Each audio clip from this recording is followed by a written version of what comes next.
Welcome to Alaska Weather, a production of Alaska Public Media and the National Weather Service, Alaska Region.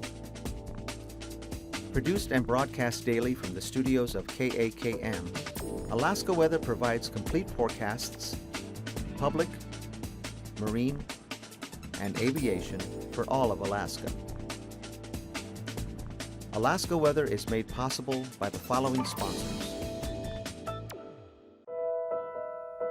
Alyeska Pipeline Service Company, fueling philanthropic programs and dedicated to creating educational and professional opportunities for Alaska Native people.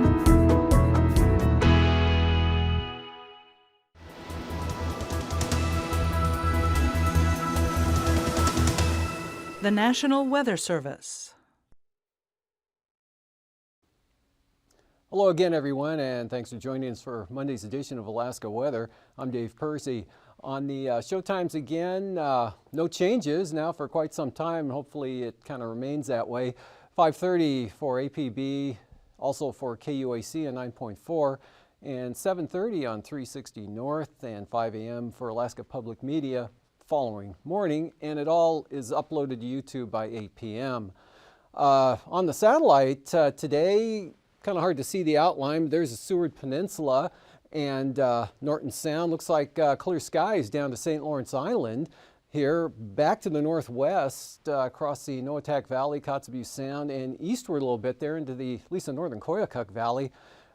Cold air coming down through the Bering Strait there, picking up moisture in the form of these clouds and kind of coming back around and laying down some rain here across eastern Aleutians and possibly the central Aleutians there.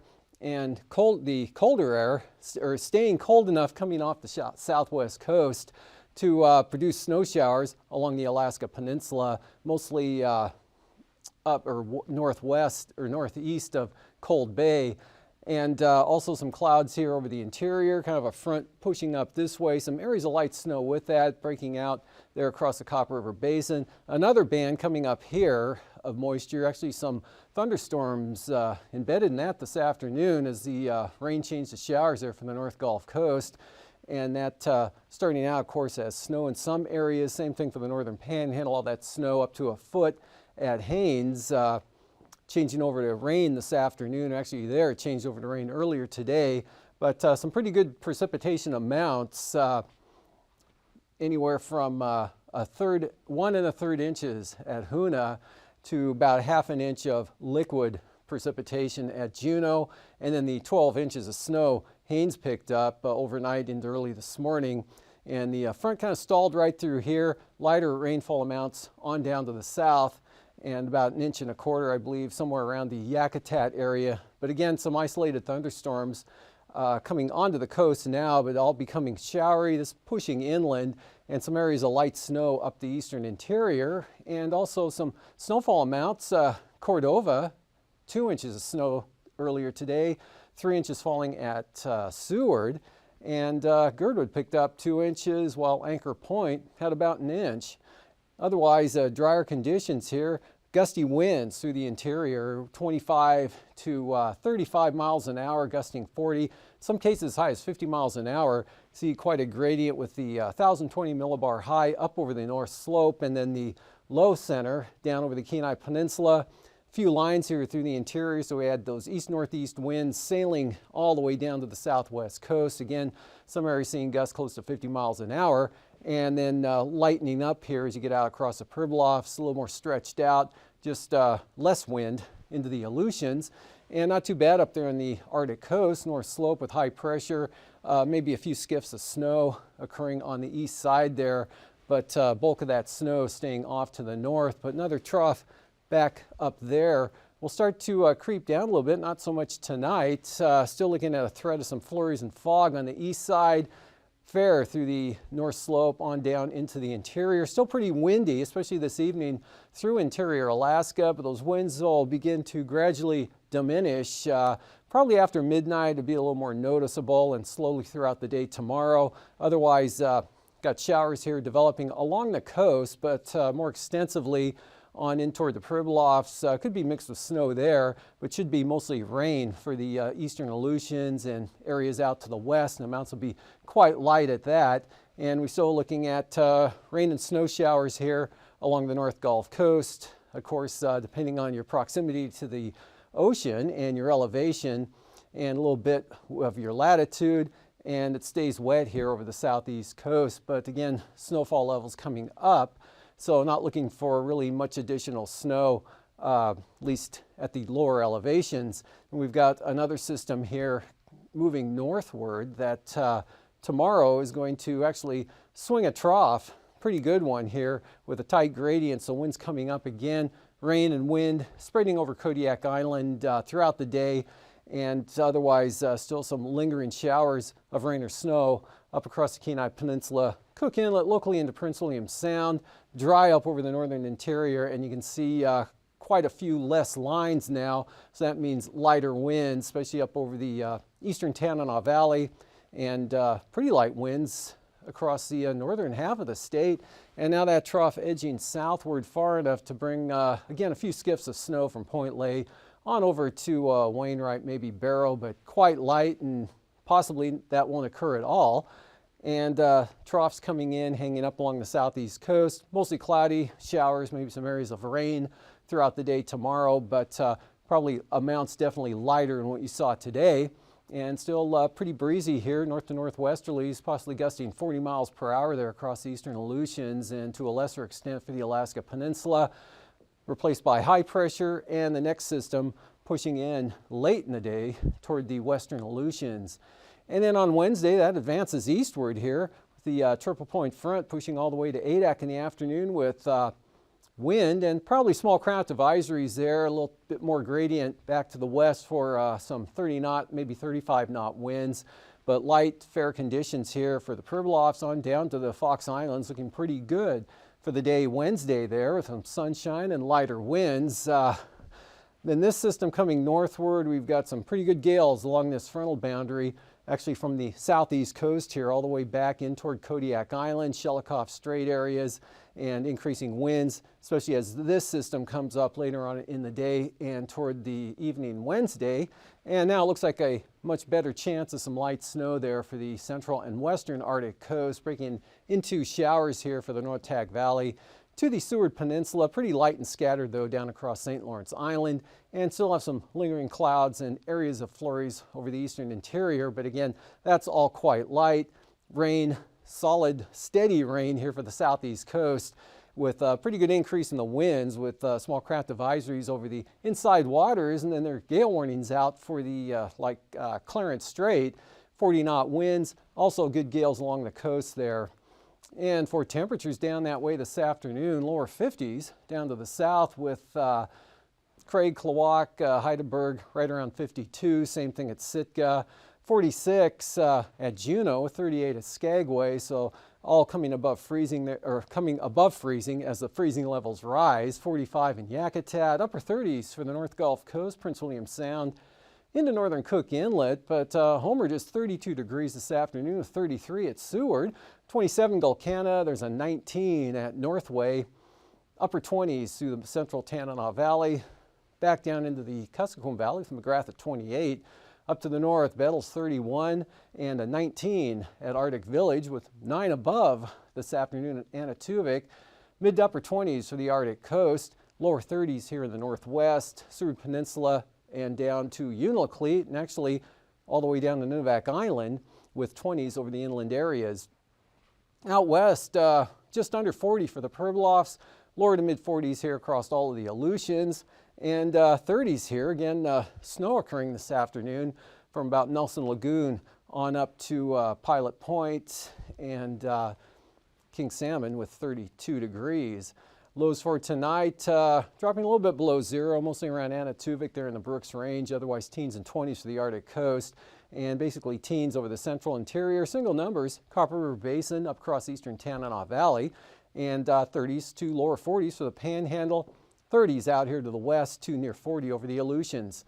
For the highs tomorrow, 10 to 15 along the Brooks Range, and mid-20s on the eastern Arctic coast, upper 30s. That extends down to lower to mid-30s here over the southwest, lower 40s for Bristol Bay, and 45 to 50 here, warmest temperatures over the southern southeast coast, lower 40s over south central Alaska.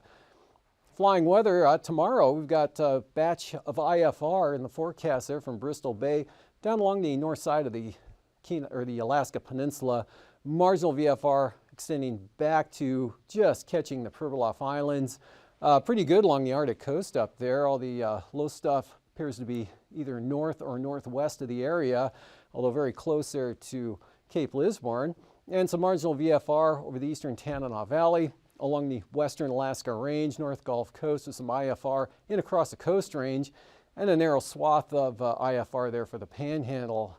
And then by tomorrow afternoon, that improves down there with VFR out along the coast, lingering IFR up toward Lynn Canal, Glacier Bay, and Chilkoot and White Pass, with marginal VFR Prince William Sound from Cordova to Portage, on down to Seward, eastward across Kamishak Bay to Iliamna, and then, of course, with that moisture coming in on those easterly winds, Kodiak Island could be actually IFR developing there tomorrow afternoon on the eastern shores of both Fognak and Kodiak Island. Marginal VFR out here over the Alaska Peninsula, eastern Aleutians northward, but not quite reaching the southwest coast, and some areas of marginal VFR out west. For passes, Anatuvik and Adigan, both in the VFR range again tomorrow, with Lake Clark and Merrill occasionally marginal, and for rainy though, they'll be north of the moisture area there for VFR. Windy open, and Isabel, Mentasta, both VFR. Tanita, the same forecast. And then we'll go marginal VFR for Portage, and then for Chilkoot and White, looks like IFR throughout the entire day. Freezing levels really suppressed now, still looking 2,000 to 4,000 feet here over the Panhandle, with that warmer air and the low sitting out in the Gulf and the southerly flow and southeasterly flow. At the surface though, here right down to the coastline on out to the west, and not much of a gradient out over the Bering Sea. We've got 2,000 to 4,000 feet there coming down across Adak. With icing, or the icing chart here showing the possibility of some light icing occurring here for the eastern Aleutians and the Alaska Peninsula, and then above about 4,000 to 6,000 feet here, Kodiak Island up to southern Cook Inlet. Some of that possibly spilling into the King Salmon area, and then another area here along the southeast coast. So taking a look at jet stream trough here, Kodiak Island, just to the south, north to northeasterlies 30 to 80 knots. They're sailing down the western side of that, and then out of the south from the north over a ridge there up over northwest Canada. 9,000 feet, we've got southeasterlies, only 10 to 20 here for the Panhandle, could kick up to 30 knots in that area, turning easterly up to 25 into Fognak Island, and then northeasterlies still pretty brisk into tomorrow afternoon, even 40 knots over the central interior, northeast 30, all the way down to the eastern Aleutians.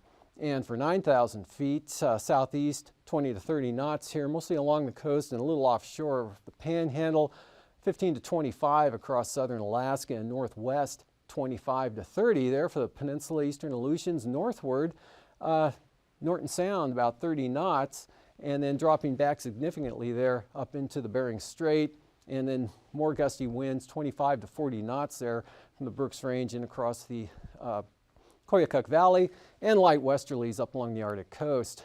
For turbulence, light to probably a pretty good area of moderate chop here, Kodiak Island, spreading into Bristol Bay, also along the southwest coast, and from the Pribilof Islands southward to Unalaska and Nikolsky. And then also here, this area diminishing throughout the day, a little more turbulent prone in the morning, but as the winds diminish, that'll tend to decrease, and then a little bit way out there west with that next system. And after the break of Hangar Flying, I'll return with the marine forecasts.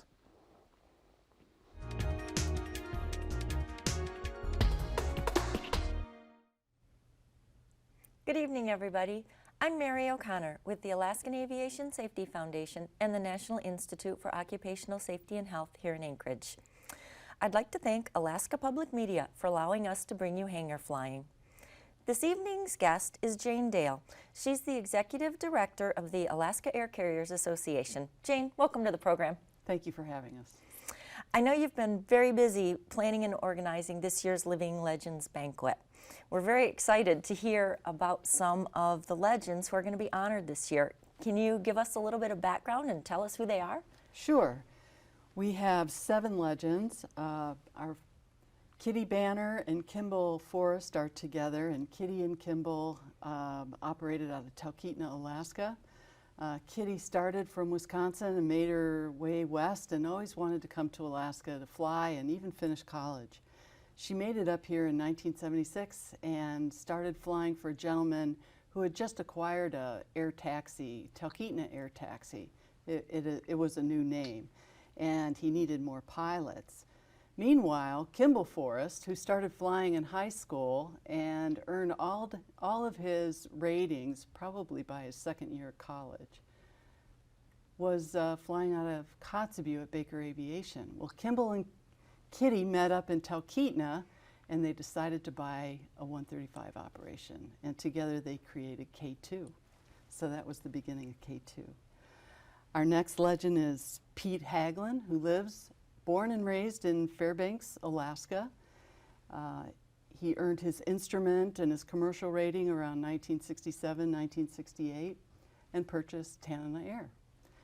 And he flew his entire career in the interior, and after retiring, he became the director and the curator for the Pioneer Air Museum. So he's still busy. George Tibbett Sr. was based at King Salmon in the military and decided to stay. He created his own Part 135 operator and carved out a niche flying workers to all the canneries, all within 50 miles of Naknek. Oh, wow. Yes. And George Tibbett started out in a PA-11 flying passengers to the canneries and landing on the mud flats. There were no airstrips. People would get out and they'd walk along boards he laid down so that they could get back up to the cannery. Oh. So he was instrumental in building airstrips at all the cannery locations. And then they were able to improve the aircraft that they used, and he was instrumental in adding seat belts or getting the right nose gear that was heavy for the terrain they were landing on, and just other things in the industry that made it safe for them to fly. He was also a mentor to our next legend, who is Dick Harding. And when we mention Dick Harding's name, we think of safety. I mean, he was working in the industry for decades, and while working in high-level management at Penn Air, he introduced risk management. And that is a big part of the Medallion Foundation that he served as president for a number of years. He had a 38-year flying career. He's still flying, I think, and he's earned over 30,000 miles. So we're going to hear some of his adventures at the banquet. And then Heidi Roos. Heidi was born in Zurich, Switzerland. She met her husband-to-be Herman when she was still 16 years old. And it wasn't long after that, 4 or 5 years, they eventually married in the United States, and they began their life journey. Aviation was a part of it from early on. She earned all of her degrees while Herman was working in New Mexico. They'd lived in Alaska a couple times. The last time they stayed, Heidi created Arctic Flyers, which is a flight school that's still in operation, and she's still scheduled to fly more than she hopes to be. And she too has earned over 30,000 hours. Flying is fun. Life is an adventure for Heidi. She's enjoyed every minute of it. There's no question. And then Chuck Sassara. Chuck Sassara got the bug to fly when he was really early, very young. He was living with his family in Florida. They were moving to the Panama Canal area, and they had to take a flying boat to Cuba where they would make another connection to go to Panama. And it changed his outlook on life, and from then on he always wanted to be a pilot. He met his wife in California, and together they drove up to Alaska And through a number of careers, Chuck flew over 160 different airplanes and also earned about 30,000 hours. So we have some great legends this year. Wow, that's a really impressive list, Jane. I'm really proud of the people in Alaska that helped develop aviation and make it as safe as it is today. And I'm really thankful that your organization is honoring them. So thank you for being here and telling us about them. I really appreciate that. Thank you. Thank you for having us. Ladies and gentlemen, thank you for watching Hangar Flying, and we hope you too can appreciate some of the folks that went before us and have helped make aviation as safe as it is today. Until next time, fly safely.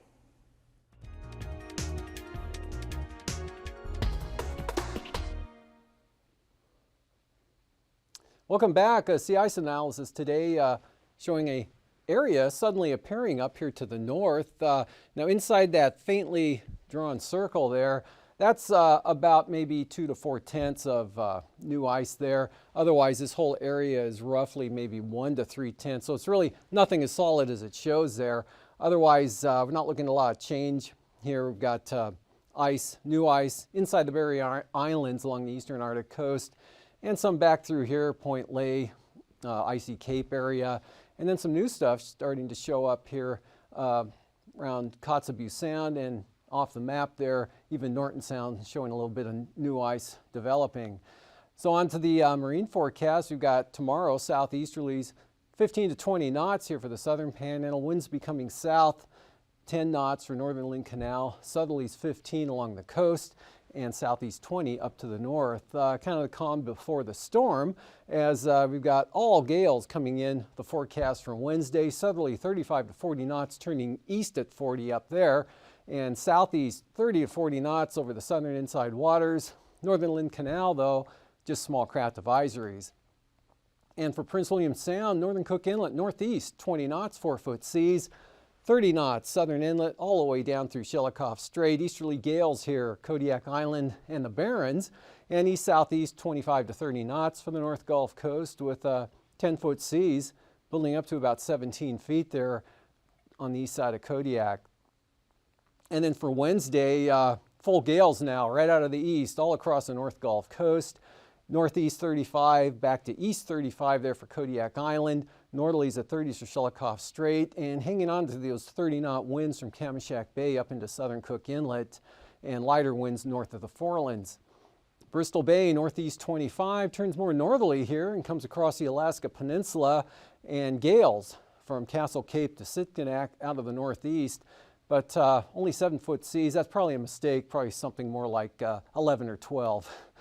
And then for Wednesday, northeast 40 now, 14-foot seas, and gales on the south side of the Alaska Peninsula, but still a pretty stiff northerly wind on the north side, northwest at 20 for Bristol Bay. And for the Fox Islands, northerlies 30 knots, 25 knots back toward Adak and Atka, and then really dropping off here as you head out west.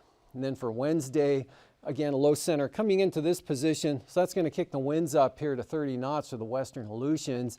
And then the front, moving to this position, you're going to have southeasterlies at 25. Not too bad there for Adak and Atka. Turning back to light northwest, and then 20 to 25 across the Fox Islands. And for the southwest coast, south of Nunivak Island, north at 30 knots, northeast at the same speed in the north of the island. And St. Lawrence Island, north 25 knots. Same thing for St. Matthew, and north 30 for the Pribilofs. Significantly lighter winds there for the Wednesday outlook. Northwest 10 for the northern Bering Sea, and pretty light winds now from St. Lawrence Island. Still 20 knots though, south of Nunivak Island. And on the eastern Arctic coast, south to southeast, south to southwest, 10 to 15 knots, up to 20 knots for the central coast. Otherwise, kind of a light variable wind condition all the way down toward the Bering Strait. And then for Wednesday, southeast, 10 to 20 knots for the eastern Beaufort Sea coast. Central coast south at 10. Light northwest winds on the west side, and 15 knots from the north-northwest for the remainder of the area. And looking at tonight's forecast, that front dissipating just a trough now, some scattered areas of light snow or snow showers along that, up into the Eagle area. Otherwise, wet conditions, rain or snow, but a little more showery now and less continuous there for the Prince William Sound area, Passage Canal back toward Yakutat. It stays wet there pretty much, occasional rain throughout the night here for the Panhandle, and then a little bit of a breakthrough here, and then this system and that moisture, actually this comes up and weakens into a trough there as another system develops farther to the south to this position like that, but that's a fairly good gradient there coming into Kodiak for the gale force winds and rain. Showers for the Panhandle. Fair conditions up over the interior with lingering snow showers along the Alaska Range and the Wrangell Mountains, and some shower activity out here over the southeast Bering Sea to the eastern Aleutians. And then for Wednesday, a strong front pushing northward with those gale force winds, and that's going to also push over to the Panhandle with rain heavy at times, rain and wind all the way back to Kodiak Island, and even a stronger storm gathering strength down here and coming northward later on. Otherwise, a weak low over excuse me, the Seward Peninsula. That'll kick off a few light snow showers there. Light snow on the western Arctic coast. Otherwise fair through the central interior. And out to the west, break here, higher pressure for the Pueblos. Could see some sunshine. Same forecast possible for the eastern Aleutians. And then that front driving eastward, bringing mostly rain and small craft advisories into the central Aleutians, with rain making it to about Atka by late afternoon. Otherwise, not too bad here. Again, it looks like pretty good gale force winds with this system, and then watching the next one come up later that evening. Have a great evening. These forecasts are to be used for planning purposes only. Call 1-800-WX-BRIEF for a formal pre-flight briefing. Always file a flight plan before you go flying. The U.S. Coast Guard Auxiliary urges you to leave a float plan with a friend or the harbor master before you go boating. Alaska Weather is made possible by the following sponsors.